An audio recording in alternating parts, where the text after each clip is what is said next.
कराची में बारिश के बाद मौसम खुशगवार हुआ तो फूड स्ट्रीट पर आवाम का रश लग गया। बर्न्स रोड फूड स्ट्रीट पर मौजूद हैं डॉन न्यूज़ की रिपोर्टर अनम मशकूर। अनम, बताइएगा आप किस कदर शहरी पुरजोश हैं?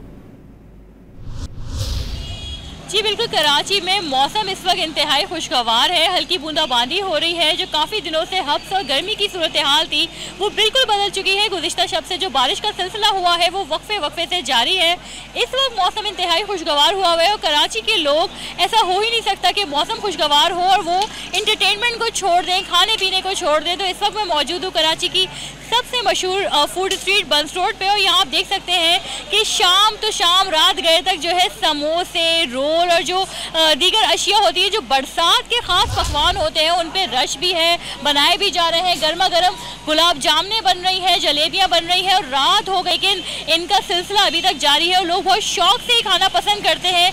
बरसात के ये ख़ास पकवान होते हैं, इस पर भी रश है। साथ साथ जो है अब डिनर का वक्त होता जा रहा है तो लोग जो है अब बारबेक्यू की तरफ जा रहे हैं। मुख्तलिफ अक़साम के टिक्के, कबाब और जो है बोटियाँ यहाँ पे लग रही हैं और बहुत लोग शहरी जो है दूर दराज इलाकों से अपनी फैमिलीज़ के साथ यहाँ पे आ रहे हैं और मुख्तलिफ अक़साम के पकवानों को एंजॉय कर रहे हैं। जी।